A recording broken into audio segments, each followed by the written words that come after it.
Hello student, class 7 lesson number 12 history का अपन करेंगे आज administration and life of the people during the sultanate period.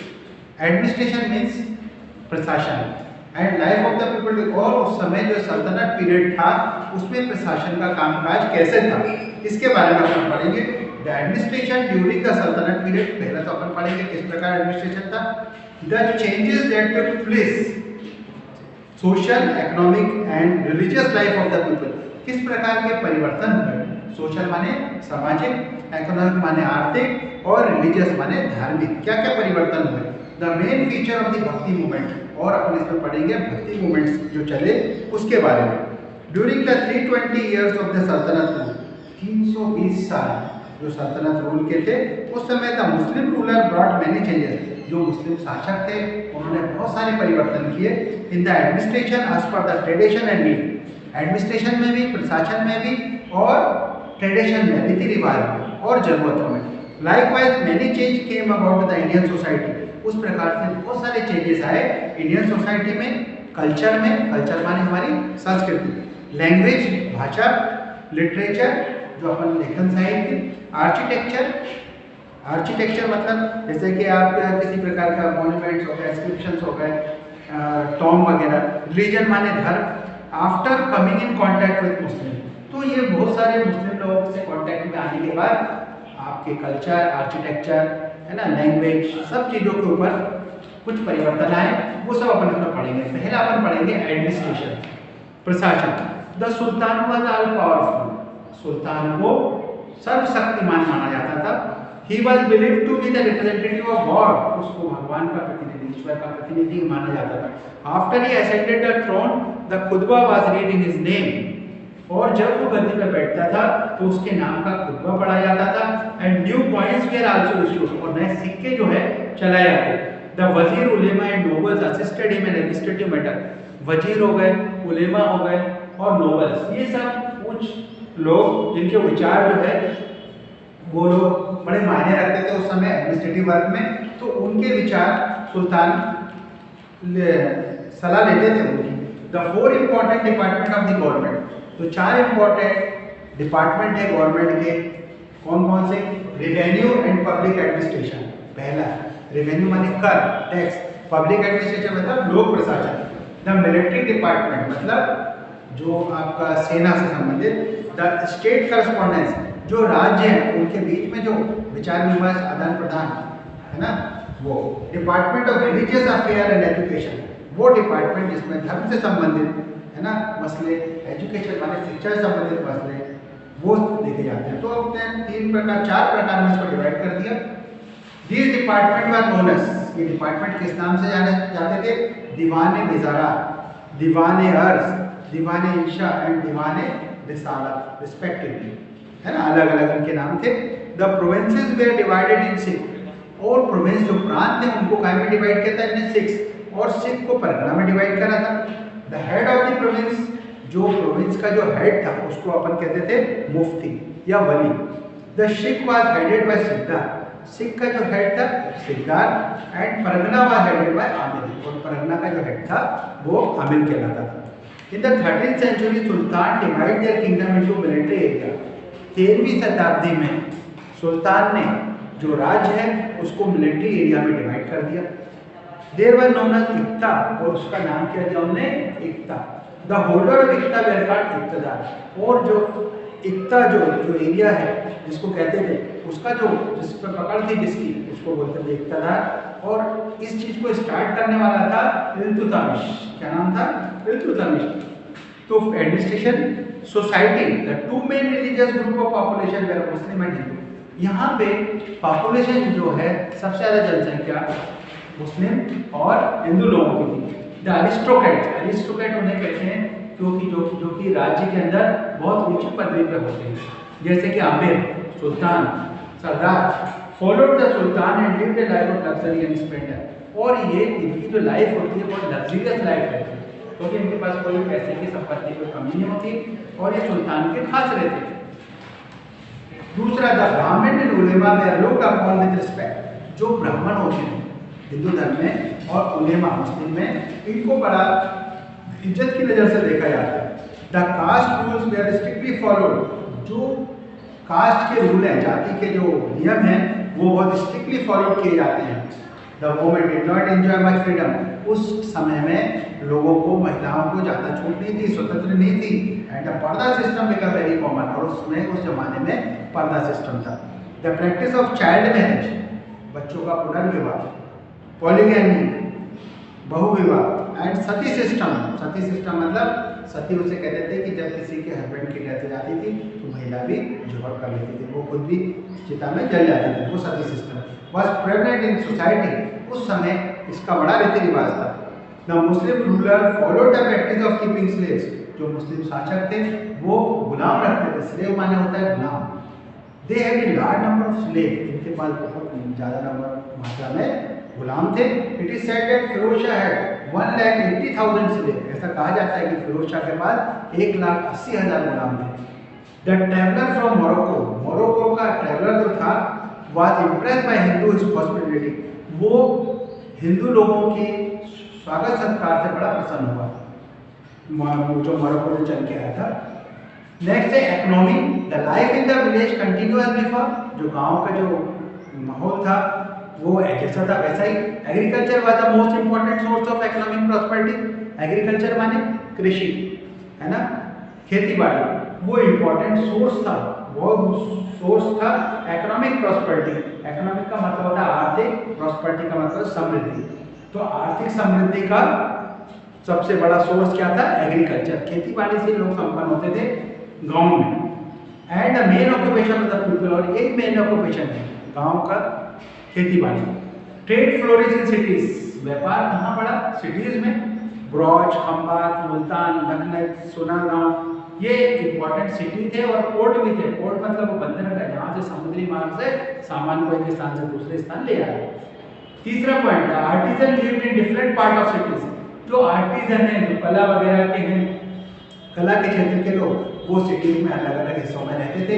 There were colonies of goldsmith, colony थी उनकी, जैसे goldsmith सुनार, blacksmith लोहार, एंड वीवर मतलब बुनकर, इन सब की कॉलोनियां थी। The goods were bought and sold at haat bazaar, जो सामान है उसको खरीदा और बेचा जाता था हाट बाजार में।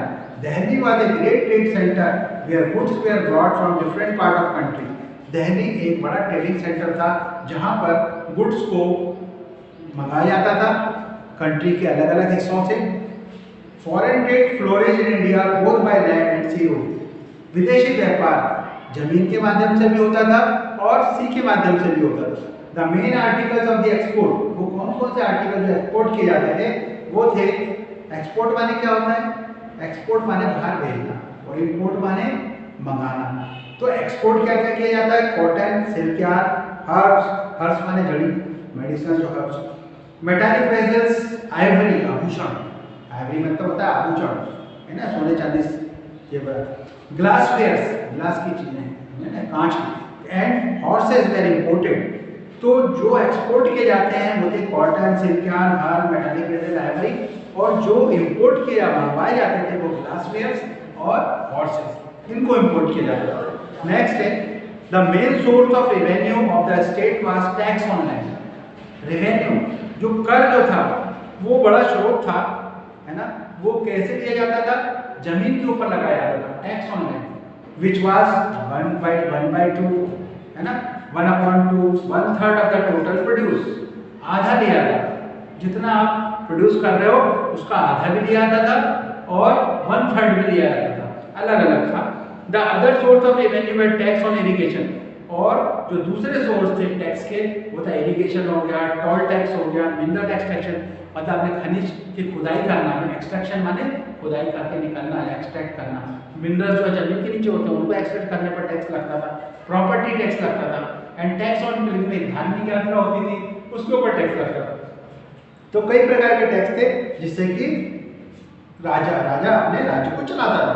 The Hindu and the non Muslim had to pay jizya tax and the Muslim had to pay tax called zakat. तो जो हिंदू हैं या नॉन मुस्लिम हैं उनको एक टैक्स देना पड़ता था जिसका नाम था जजिया टैक्स, और जो मुस्लिम लोग हैं उनको जो टैक्स देना पड़ता था उसका नाम था ज़कात। Ibn Battuta describe Delhi most magnificent city, Ibn Battuta ने बताया कि ये जो है दिल्ली जो है उस समय बहुत ही सुंदर सिटी, बहुत अच्छी थी। Goods from all over the country reach Delhi, पूरे कंट्री का, पूरे देश का हिस्से में जो भी सामान था वो दिल्ली पहुंचता था।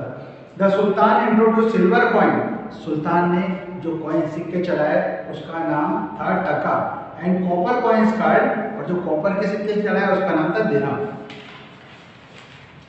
Language, literature and science,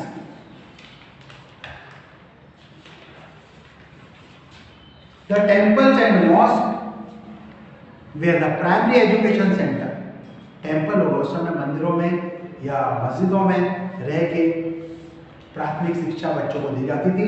in some places primary school were also established, और कुछ जगहों पे प्राइमरी स्कूल भी थे, लेकिन ज़्यादातर शिक्षाएं मंदिरों में या मस्जिदों में दी जाती थी। There was provision for higher education like tol, college and madrasa, तो जहाँ पे हायर एजुकेशन की सुविधा तो कॉलेज में दी जाती थी और मदरसा में, है ना। The main language of the saltanat period was Persian, जो मेन लैंग्वेज थी सल्तनत पीरियड की वो है Persian. The effect of which was felt on the Indian language and many Persian word began to be used in Indian language, और उसका effect ये पड़ा कि हमारी भारतीय संस्कृति में पर्शियन के कुछ शब्दों का हम इस्तेमाल करते हैं कहीं। New language Urdu develop during this period, और एक नई लैंग्वेज जो उर्दू है वो भी इसी समय डेवलप हुई, which was a mixture of Hindi and Persian language, जो कि हिंदू और पर्शियन लैंग्वेज का मिक्सचर है। The grammar of Urdu language is similar to Hindi, जो उर्दू लैंग्वेज की जो ग्रामर है वो सिमिलर है हिंदी के, but it vocabulary consist of both Persian and Hindi language, लेकिन इसकी वोकैबुलरी जो है दोनों ही पर्शियन और हिंदी लैंग्वेज से मैच करती है। During this period the regional language flourished, और उस जमाने में रीजनल लैंग्वेज मतलब प्रांतीय भाषा जो थी वो बहुत तेजी से फैली, and excellent literary work was created, और बढ़िया लिटरेरी वर्क भी क्रिएट किया गया। इन सब हिंदू किंगडम जैसे विजयनगर हो गया, Sanskrit was a code language, वहाँ पे जो भाषा थी वो संस्कृत भाषा चलती थी विजयनगर में। Various Sanskrit book were translated in various Indian as well as Arabic and Persian language, तो बहुत सारी संस्कृत बुक को उन्होंने अरबिक और पर्शियन लैंग्वेज में कन्वर्ट किया। इसलिए किया क्योंकि कुछ संस्कृत भाषा नहीं बोल पाते थे लोग, है ना, मुस्लिम लोग, तो अरेबियन या पर्शियन लैंग्वेज में उसको कन्वर्ट कर दिया ताकि वो भी उसको समझ सकें। With the introduction of paper, फिर पेपर आया। द ओल्डेस्ट अवेलेबल टेक्स्ट में reproduce during this period through out the country, जो पुरानी टेक्स्ट थी उसको रिप्रोड्यूस किया गया पूरी कंट्री में। The famous philosopher and writer of this period, कौन कौन से फिलोसोफर थे और राइटर थे इस पीरियड के? अमीर खुसरो यूज उर्दू, जो कि उर्दू यूज करते थे, Persian and Hindi in his writing, और लिखने में हिंदी में लिखते थे। He was the first Muslim writer who use Hindi extensively in his work, पहले मुस्लिम राइटर थे जो कि हिंदी को बहुत अच्छे तरीके से हिंदी में वर्क कर लेते थे। The famous writer of this period and this creation, अब कौन कौन से फेमस राइटर, उनके कुछ नाम है। श्रीनाथ, श्रीनाथ ने क्या लिखा? हरिविलास। मलिक मोहम्मद जैसी ने परमावत लिखा।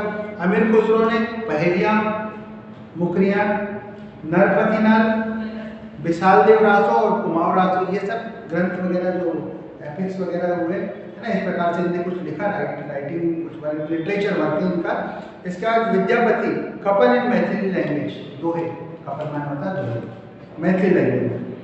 The couplet and bhakti song of Kabirdas are remarkable, जो दोहे वगैरह और भक्ति सॉन्ग किसका? कबीरदास का, उसमें फेमस था। अमीर Khusro and Amir Dehlavi lived in the court of Alauddin Khilji, Amir Khusro और अमीर दहलवी जो है किसके कोर्ट में थे? अलाउद्दीन खिलजी के।